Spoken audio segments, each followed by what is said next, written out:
El encargado de la Oficina de Probidad del Ministerio de Salud explicó que la defraudación supera los 11 millones desviados a reparaciones fantasma. La estructura estaba conformada por 7 trabajadores del hospital que operó en el año 2022 y 2023 en la ruta de adjudicaciones de proyectos. La unidad ejecutora del Ministerio de Salud Pública y Asistencia Social contrató a 2 empresas que sobrevaloraban el servicio mediante 15 compras de baja cuantía, valoradas en 433.700 quetzales y 129 procesos de compra directa por oferta electrónica por un monto de 11.834.850. Realizaron el fraccionamiento de 134 obras. La misma unidad ejecutora le solicitó varias adquisiciones con el propósito de evadir cotizaciones y licitaciones públicas. En realidad fueron 4 delitos los que incluimos, que están en la presentación. Las personas que se mencionaron son las que ocupaban los cargos públicos en ese entonces y son los que intervienen en la ruta de la adjudicación, desde la persona que hace el requerimiento ficticio. Eso pasa por presupuesto, finanzas y llega hasta la máxima autoridad. Todos ellos tuvieron alguna intervención y entonces obviamente tienen que ser incluidos en la denuncia. Reitero, sin violentar por supuesto la presunción de inocencia, sino sencillamente porque la ley establece como obligación la especificación de toda la información con que se cuente, y como ellos aparecen en los documentos, pues obviamente no tenemos más que cumplir la ley y hacer el señalamiento a través de la denuncia que ya se formuló. Informaron que mantienen una investigación abierta mediante el mismo procedimiento en el Hospital de Santa Bárbara en Morales y Zabal. Aseguraron que en esa época el hospital no contaba con presupuesto propio, entonces dependía financieramente del Hospital General San Juan de Dios. El director ejecutivo de la Comisión Nacional contra la Corrupción, Julio Flores, señaló que son 162 denuncias las que han interpuesto el organismo ejecutivo ante el Ministerio Público, de las cuales 35 son de la cartera de salud. El Estado tiene que conocer sus proveedores, es necesario conocer los beneficiarios finales. Entonces es una acción realmente interinstitucional a lo interno. Ahora, a lo externo, efectivamente, algunas de las entidades del organismo ejecutivo nos han informado que además de las auditorías y revisiones internas, también han solicitado la realización de auditorías externas por parte de la Contraloría General de Cuentas. Las autoridades explicaron que el nuevo caso de corrupción dentro del Hospital San Juan de Dios también podría vincularse con otras investigaciones en centros asistenciales que hasta el momento contabiliza 21.108.897.24 quetzales, que está dentro del caso de defraudación tributaria denominado B410. Una situación bastante preocupante que continúa siendo investigado por parte de las autoridades correspondientes. El Ministerio de Salud Pública y Asistencia Social denunció entonces este grave caso de corrupción y fraude en el Hospital General San Juan de Dios, que involucra el desvío de más de 11 millones de quetzales. Según el encargado de la Oficina de Probidad del Ministerio de Salud Pública y Asistencia Social, la defraudación fue ejecutada a través de reparaciones fantasma, en la que una estructura conformada por 7 trabajadores del hospital operó durante el periodo 2022-2023 para desviar fondos mediante proyectos de adjudicación fraudulentos. Este caso de corrupción no solo afecta al Hospital General San Juan de Dios, sino también ha encendido alarmas sobre posibles irregularidades en otros centros asistenciales, incluyendo una investigación abierta en el Hospital de Santa Bárbara, Morales y Zabal. Las autoridades han señalado que en la época en la que se cometió el fraude, el Hospital General San Juan de Dios no contaba con presupuesto propio, lo que lo hacía depender financieramente de la Administración Central del Ministerio de Salud, una situación que hasta cierto punto facilitó las irregularidades. Pero, Fernando, estamos hablando de estas reparaciones fantasmas que ascienden a más de 11 millones de quetzales. Estas estaban adjudicadas aparentemente a 134 proyectos que no se llevaron a cabo, especialmente en el área de maternidad y también en la morgue. Por cada área aproximadamente se iban a estar pagando 90,000 quetzales. Sabemos que al momento de adjudicar algún proceso, obviamente tiene que haber un equipo de evaluación, se tiene que tener un seguimiento y demás, y al momento de la localización de este ilícito realmente resulta bastante preocupante. Volvemos a caer con el tema del caso de defraudación B410. ¿Qué significa esto? Que los tentáculos de este caso realmente abarcan, no sé, hasta ahorita pues estamos conociendo esto del Ministerio de Salud, pero la lógica te dice que estos grupos se crean en función de llegar a todas y cada una de las instituciones que se lo permitan. Si hablamos de ministerios, 14 en total. Hablamos de secretarías presidenciales, 15 en total. Las entidades autónomas, las descentralizadas y todas con su presupuesto en función de lo que necesitan ejecutar.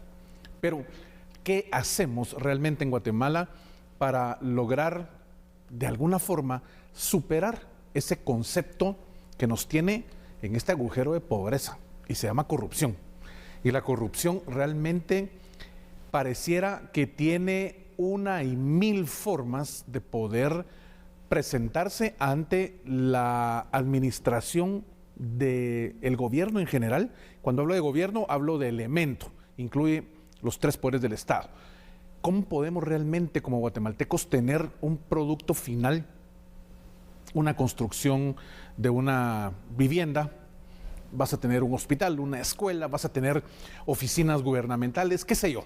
Vas a tener una carretera, vas a tener compra de medicamentos, vas a tener, pues, compra de fertilizantes, lo que sea. ¿Y cómo podemos ya como pueblo estar con la tranquilidad y serenidad que realmente no hay grupos que son expertos en la ley de contrataciones del Estado? Eso es un hecho. Se la saben de todas. Y la fabricación de empresas de cartón realmente pareciera que es, pero como maquila. La sacan a diestra y siniestra y lamentablemente con todas las autorizaciones por parte, en este caso, del Ministerio de Finanzas, obtienen su REGAE, obtienen su proceso de facturación en la SAT y se dedican ¿a qué? A saquear el dinero del erario público, el dinero que con tanto esfuerzo pagas tú con tus impuestos, pago yo con mis impuestos, pero el grande de los problemas es que ese dinero que pagamos todos, yo de verdad te digo una cosa, no lo veo retribuido en nada innovador, en nada nuevo.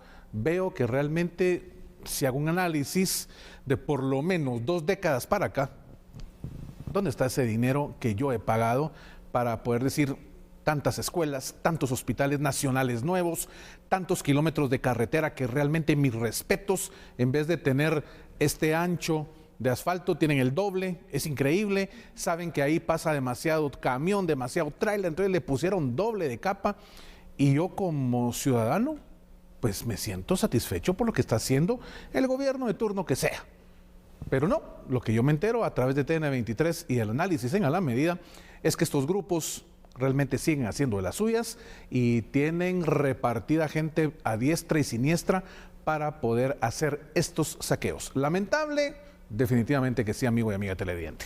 Lo que llama mucho la atención y lo que se ha mostrado por parte de la población, el malestar, obviamente, es que no se ejecutaron estos 134 proyectos que estaban planificados. Lo que tú mencionabas del tema de los impuestos, que al final de cuentas somos nosotros, la ciudadanía, quienes pagamos estos impuestos. Y cuántas veces no hemos escuchado, platicado con la familia, con amigos, visto comentarios en redes sociales de que es que en ese país se paga hasta un 40% de impuestos, pero tienen educación gratuita de calidad, de igual forma servicios de salud. Entonces están jugando también con la salud de la población, hablando por ejemplo del área de maternidad. Según lo que se comentaba por parte de las autoridades, son 135 denuncias y justo lo que tú mencionabas, estas empresas fantasma, porque al momento de realizar la verificación indican que hay 12 empresas que están involucradas en este caso que tú ya mencionabas, y una de ellas tiene una dirección inexistente. Entonces, ¿cómo es que en este proceso se logra, por así decir, adjudicar este proyecto, avanzar, si ni siquiera se logra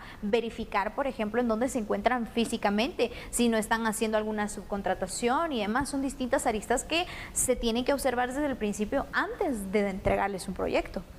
Y el grande de los inconvenientes es que te pones a analizar qué se hubiera podido obtener si ese dinero realmente se convierte en la construcción de la infraestructura que se iba a tener, en la contratación de servicios de primera calidad, en la compra de medicamentos ya no genéricos, sino realmente los de marca, y bueno, tantas cosas que realmente el guatemalteco y la guatemalteca se merece, nos merecemos. Pero el grande de los inconvenientes es que cuando tú ves esta necesidad de generar proyectos de inversión, te das cuenta que es casi un imposible.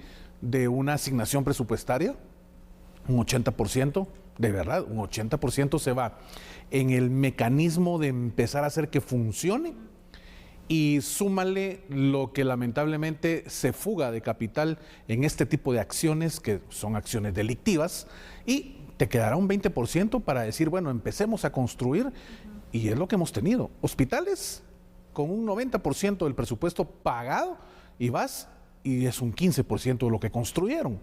Escuelas, la misma historia. Entonces, estamos teniendo un problema serio en materia de la verificación de la calidad del gasto público, y definitivamente ese gasto público es dinero que nos pertenece al pueblo. Así que ojalá que esto realmente pudiera cambiar en algún momento.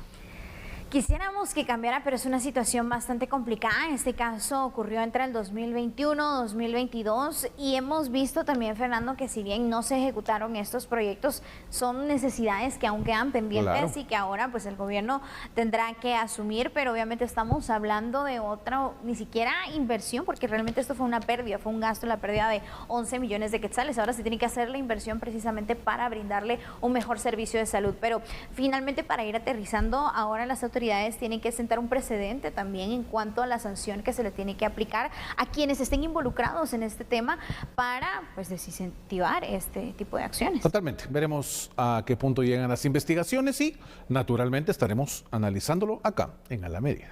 Mientras tanto, es momento de hacer una pausa. Enseguida regresamos con más noticias.